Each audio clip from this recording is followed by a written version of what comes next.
70 years ago, 100% of French cheese was made from raw milk. Today, that figure is 10%. In a single lifetime, the most celebrated cheese culture in the world has lost 90% of its living, breathing, place-specific character, replaced by pasteurized, standardized, supermarket shelf-stable products that, last longer, travel better, and taste of considerably less. And most people have absolutely no idea that it happened. This is Fabulously Delicious, the French food podcast. I'm your host, Andrew Pryor, and this is French cheese, the full story.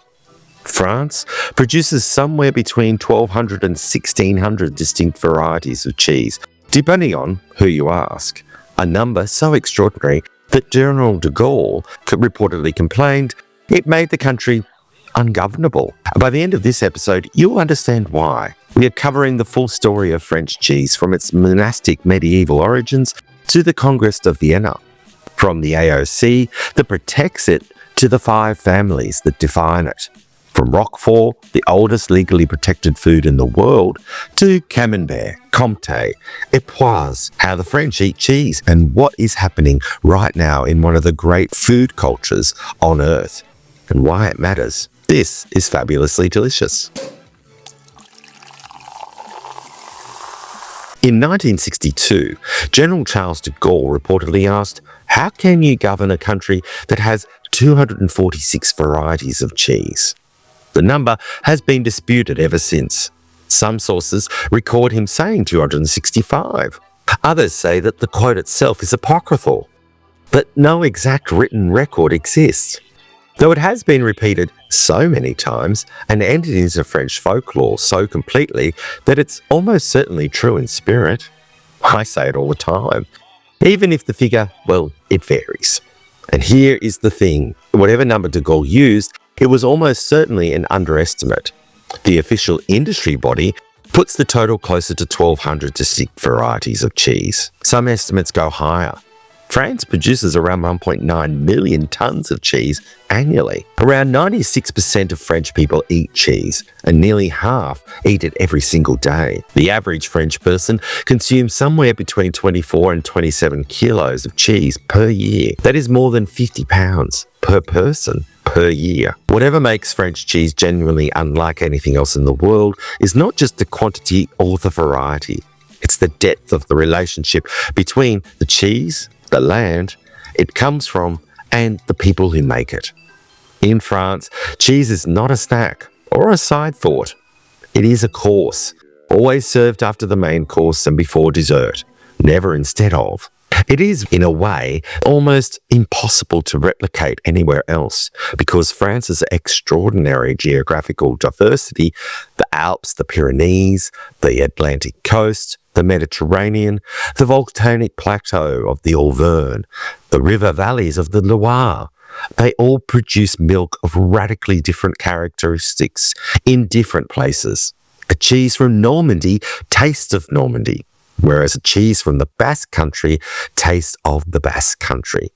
The land is in the milk, and the milk is in the cheese. That is terroir. French cheesemaking predates the Romans. There is evidence of simple cheese production in Gaul, going back thousands of years. But it was the Romans who formalized and expanded the process, building on what they found when they arrived and developing the trade routes that allowed cheese to travel. The real revolution, though, however, came in the Middle Ages, when the great monastic orders, the Benedictines and the Cistercians in particular, became the most important centres of cheesemaking in France. The monks had time, patience, cool cellars, and an economic incentive. Cheese was both a source of nutrition during fasting periods and a valuable trading commodity. It was in these monasteries that many of the foundational techniques of French cheesemaking were developed, refined, and preserved across the centuries.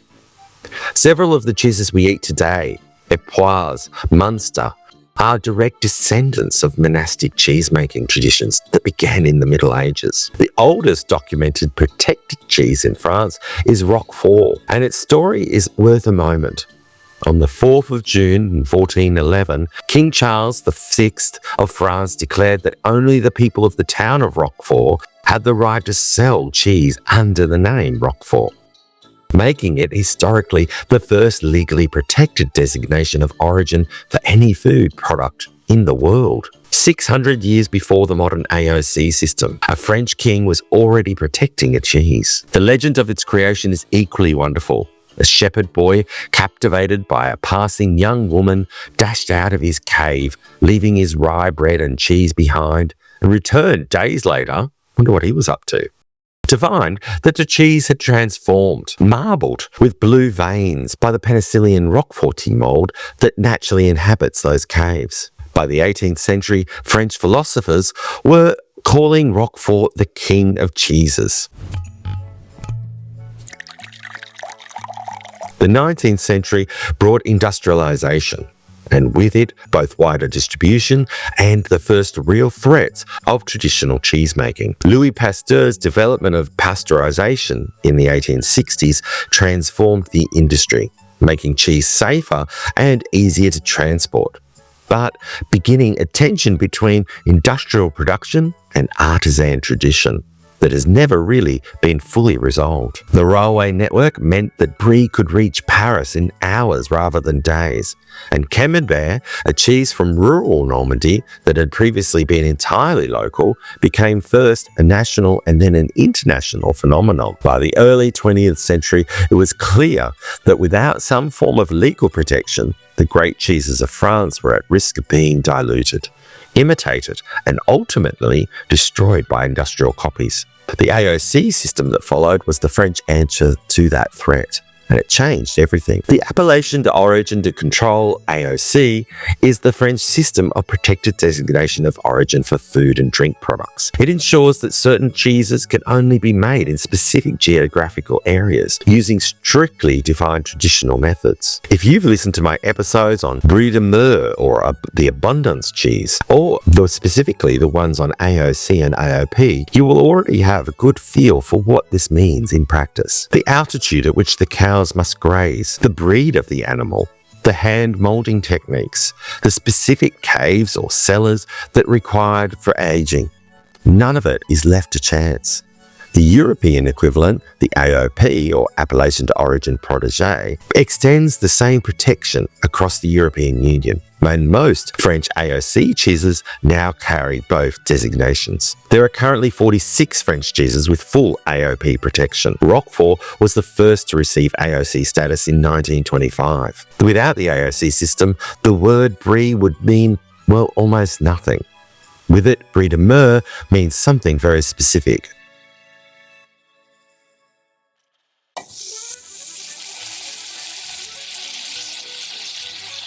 French cheese is sometimes divided into 8 technical categories, but for our purposes, the most useful framework is the 5 broad families, the 5 fundamental types that cover almost everything you'll encounter in a French fromagerie. Fresh cheese, or fromage frais, is the simplest and most ancient form.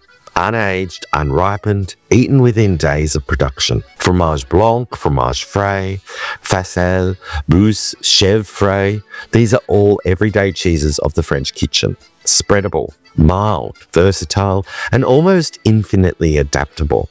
They appear at a breakfast with a little honey, as a base for sauces, stirred through mashed potato, or eaten simply with fruit and a drizzle of cream.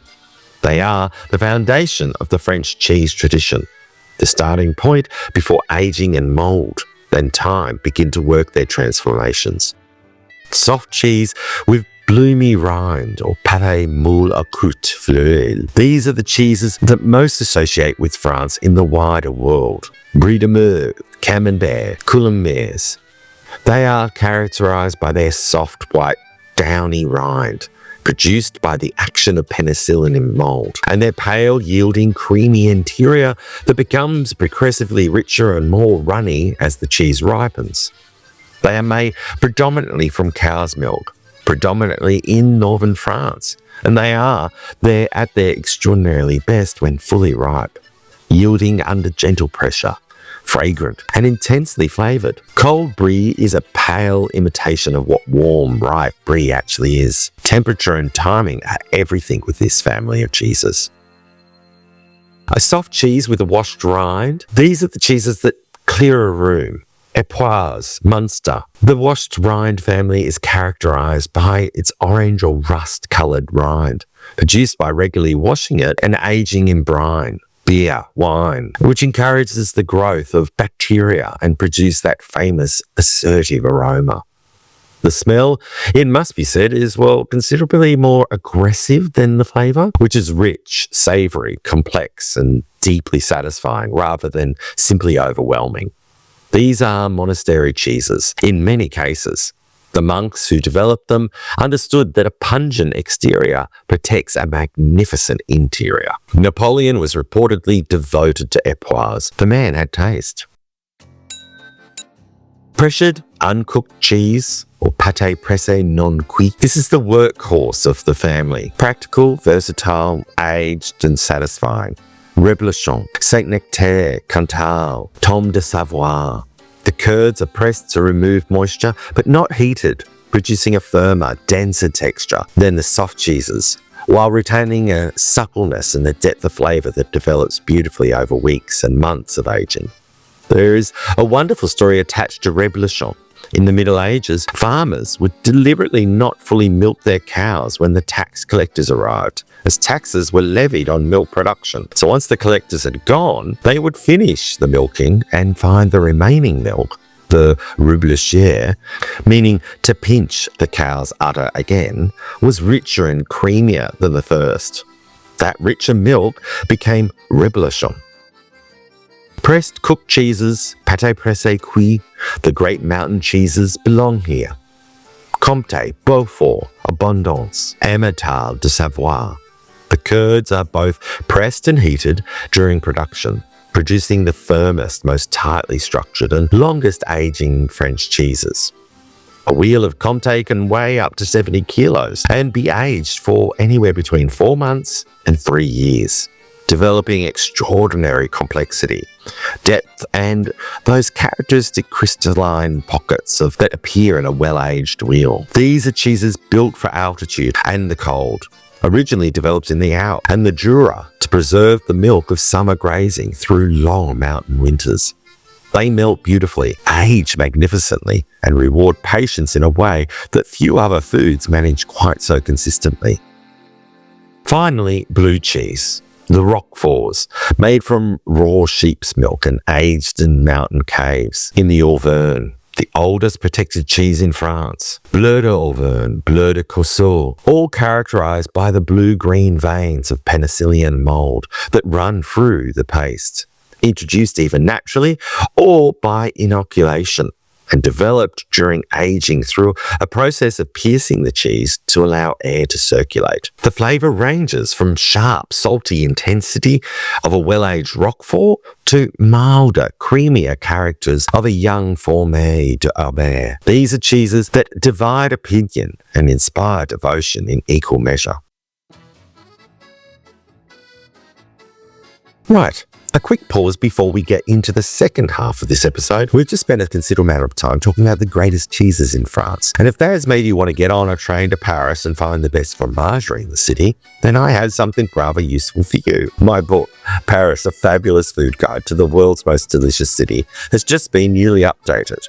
And I want to tell you all about it, specifically in the context of this episode, because alongside all my favourite boulangeries, patisseries, wine bars, markets and hidden gems, the book includes a dedicated section on my favourite fromageries in Paris, the ones I actually go to, the ones where the fromager knows their affineurs by name, where you can taste before you buy, when leaving with less than you're intended is genuinely, impossible. If you want to know where to find the best French cheese in the most cheese-serious city in the world, it is in here. The new edition also has over 100 additional pages on the history of food in Paris, because understanding why Paris eats the way it does is just as important as knowing where to go.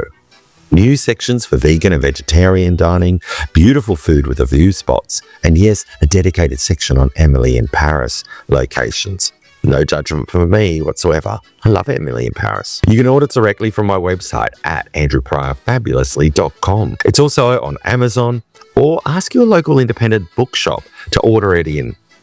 Now, right back to the cheese. We're going inside a French fromagerie, and we need to talk all about how to buy cheese like you know what you're doing.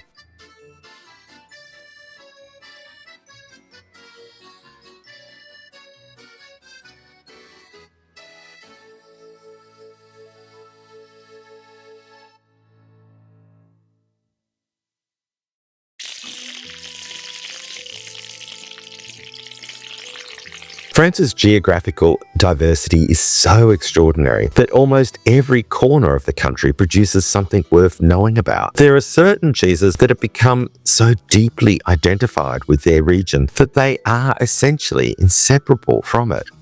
And a whistle-stop tour of those cheeses is a tour of France in itself. Normandy gives us Camembert de Normandy, made from raw milk from the Normand cows, hand-ladled into moulds with that distinct white rind and a heart that should be soft, golden and yielding when fully ripe. Burgundy gives us Époisses, that extraordinary washed rind cheese that Napoleon was reportedly devoted to.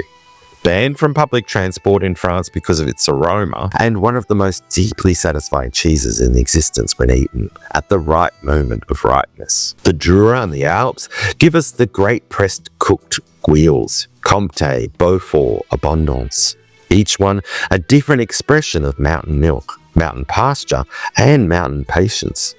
The Auvergne gives us Cantal, one of the oldest cheeses in France, and Saint-Nectaire, made on the volcanic plateaus of the Massif Central, and carrying in its grey natural rind and its supple paste something of an ancient mineral quality of that extraordinary landscape. The Loire Valley is the heartland of French goat's cheese, some say. Chèvre in all its forms, from the fresh and the mild to the aged and assertive. Cellars sur with its distinctive black ash rind. Valençay, shaped like a truncated pyramid. Legend has it that Talleyrand, returning from the disastrous Egyptian campaign, sliced the top of the original pyramid shape to spare Napoleon's feelings. And the cheese has been made that way ever since. And from the Aveyron in the south, Roquefort. Always Roquefort, made from raw sheep's milk aged in the natural caves, the first cheese in France to receive an AOC protection. Each of these cheeses is a place as much as a food.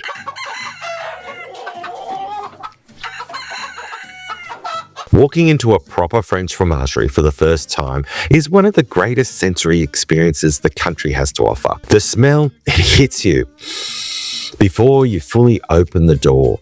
A complex, layered, entirely wonderful assault that ranges from clean and milky to the deeply, ambiguously funky, depending on what is on the shelves that day.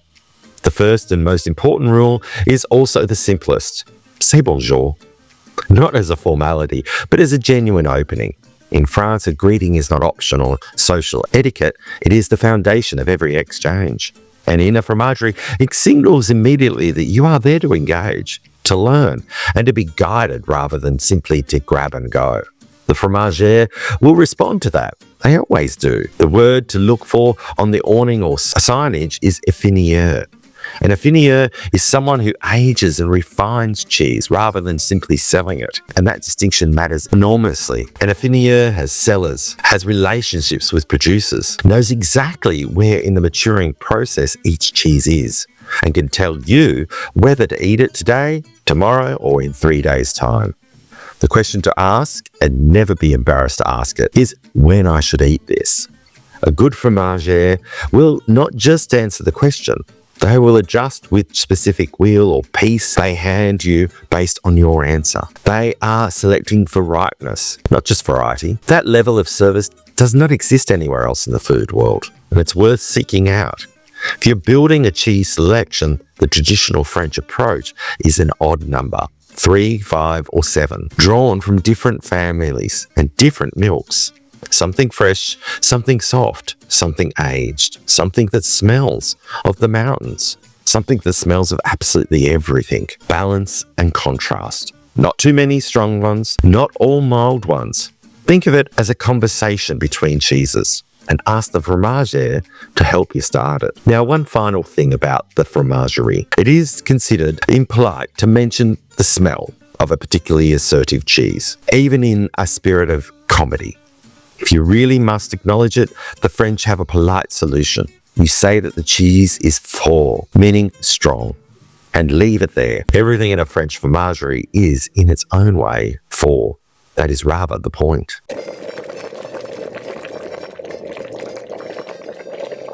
The French eat cheese in a way that is so culturally specific and so consistently practiced across generations that it barely needs explaining to a French person, and apparently requires endless explanation to everybody else. Cheese is a course, always after the main and always before dessert, never instead of dessert. That's important. Never alongside the main. After. The tradition is associated with the idea that cheese helps close the stomach after a meal, an aid to digestion that also happens to be one of the great pleasures of the French table. The board is served at room temperature, never cold. Cold cheese is, in the French view, barely cheese at all. The French will tell you to take a little of each variety on your plate and move through them from the mildest to the strongest, so that the more assertive cheeses do not obliterate what came before. Wine continues through the cheese course, and here is a genuinely surprise. So for most people, white wine in many cases pairs better with cheese than red. The tannins in red wine can clash with the fat in the cheese in a way that a crisp mineral white simply does not. Champagne with Brie, a dry Riesling with Munster, a Sancerre with Chèvre. These combinations have been arrived at over centuries of very serious research and eating. There is a wonderful irony at the heart of the raw milk debate in France. The man who invented pasteurization, Louis Pasteur, who developed the process in the 1860s, was French. And France is now one of the countries most deeply ambivalent about this legacy. Raw milk cheese, or lait cru, accounted for 100% of French cheese production 70 years ago. Today, it accounts for just 10%. The industrialization of the industry, the demands of large-scale distribution, the lobbying of industrial producers, and the increasingly stringent food safety regulations from Brussels have all pushed French cheesemaking steadily and relentlessly towards pasteurized milk, which is safer, more consistent, longer lasting on the supermarket shelf, and significantly less interesting. What pasteurization removes from milk is not just potential pathogens. It removes the living microbial complexity, the bacteria, the enzymes, the wild yeasts that gives a raw milk cheese its sense of place. A raw milk Comté tastes of the Jura in summer. A pasteurized imitation tastes of nothing in particular. The difference is not subtle. It is the difference between a food with a story and a food without one. And in France, a food without a story is barely food at all. The picture of French cheese in the 21st century is one of genuine tension between extraordinary vitality and serious threat. On the positive side, the artisanal revival is real and growing. A younger generation of affineurs, cheesemakers and fromagers is emerging across France, and people who have chosen to work with small producers to age cheese in their own cellars, to revive forgotten regional varieties, and to build direct relationships between the animal and the land, the maker and the customer. The interest in organic and sustainable cheese production is growing. The market for premium and artisanal cheese is expanding, both in France and internationally. And the deep cultural attachment that French people have to their cheese, that 96% consumption rate, that nearly 27 kilos per person per year, is not going anywhere. But the threats are equally real. Around 95% of French cheese is now sold through supermarkets, and specialty fromageries counters within those supermarkets are steadily disappearing in favour of pre-packaged, branded products. Climate change is affecting the mountain pastures that produce some of France's greatest cheeses. Heat waves reducing milk yields and altering the character of the milk itself. American import restrictions of raw milk cheeses, which must be aged for at least 60 days to enter the US market, create impossible conditions for many of France's finest soft cheeses. And the consolidation of the industry means that small producers are constantly under pressure from larger ones. The cheeses that de Gaulle counted, however many of them there were, are not all still here. And not all of them will survive which is why every time you choose a raw milk cheese from a small producer over a supermarket brand, you are doing something genuinely worth doing. You are keeping a story alive. Et voila. That's the end of today's episode of Fabulously Delicious. If this episode made you want to immediately find a proper fromagerie, buy an Époisses, bring it to room temperature and eat it with a glass of Burgundy and absolutely no apology, then parfait. That is the correct and only acceptable response to French cheese. If you enjoyed it, the best things you can do are leave a review and a rating on whatever platform you're listening on right now. It takes 30 seconds and it makes an enormous difference to how many people find the podcast. So merci beaucoup. You can find me on Instagram at Andrew Pryor Fabulously for French food history, fun facts, and behind-the-scenes life in rural France. If you'd rather watch than listen, then full video episodes are on YouTube, as well as Spotify. Same stories, same food, just with my face attached. And I have a Substack, free to subscribe, or paid if you'd like to support the show and get a little bit more of everything. The link is in the show notes, or you can go to andrewpryorfabulously.com. Come for the croissants and stay because you're fabulous. If this episode opened up a world of French cheese you want to keep exploring, then go and find my episodes on Brie de Meaux, the cheese that won the Congress of Vienna, Époisses, one of the great washed rind cheeses of Burgundy, and Abondance, the forgotten Alpine cheese that once fed medieval cardinals. All three are waiting for you right now. Just search Fabulously Delicious wherever you listen to podcasts. Until next time, eat well, stay curious, and whatever you do, do it fabulously. Merci beaucoup. Bon app et à très bientôt.